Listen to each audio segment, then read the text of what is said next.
Hello বন্ধুরা, কেমন আছেন সবাই? আশা করি সকলেই খুবই ভালো আছেন। ওটিটি প্ল্যাটফর্মের জন্য নীরাজ পান্ডের তত্ত্বাবধানে তৈরি হওয়া খাকি সম্পর্কে মোটামুটি সবাই অবগত আছেন। এই সিরিজের বিহার চ্যাপ্টারের পর এবার বেঙ্গল চ্যাপ্টারের কাজ শুরু হতে যাচ্ছে। লোকসভা নির্বাচনের পরে এই প্রজেক্টের শুটিং শুরু হবার কথা। টলিপাড়ায় এই প্রজেক্ট নিয়ে যা চর্চা সেটা খুবই চমকপ্রদ। এই প্রজেক্টে কাজ করার জন্য প্রসেনজিৎ এবং জিৎ দুজনের কাছেই অফার গিয়েছে। প্রসেনজিৎ হিন্দি ছবিতে আগেই নজর কেড়েছেন, তবে বিক্রমাদিত্য মতুয়ানির পরিচালনায় জুবিলি প্রসেনজিতের ক্যারিয়ারের অবশ্যই মুড় ঘুরানো প্রজেক্ট। অন্যদিকে গত 4 বছরে জিৎকে দেখা গিয়েছে অসুর, বাজি, রাবণ, চেঙ্গিজ আর মানুষ ছবিতে। জুন মাসে রুক্মিণী মৈত্রের সঙ্গে আসে তার নতুন ছবি বুমেরাং।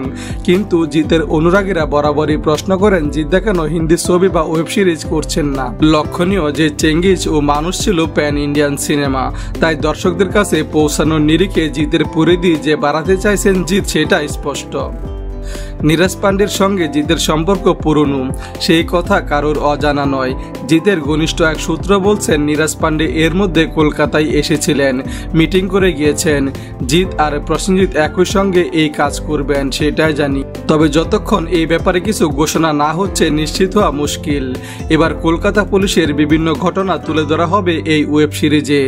বড় বিনিয়োগের এই ওয়েব সিরিজে যদি বাংলার দুই সুপারস্টার সত্যিই কাজ করেন তাহলে বাংলা ফিল্ম ইন্ডাস্ট্রি চর্চার কেন্দ্রে চলে আসবে।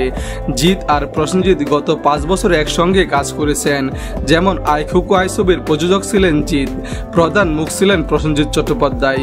কিন্তু নীরাজ পান্ডে সিরিজে দুজনে একসঙ্গে কাজ করলে সেটাই এই চর্চিত প্রজেক্ট হবে, তা নিয়ে সংশয় নেই। তবে এই তথ্যে সিলমোহর দেননি প্রযোজক, পরিচালক বা অভিনেতারা, তাই শেষ পর্যন্ত কি হয় নজরে রাখতে হবে।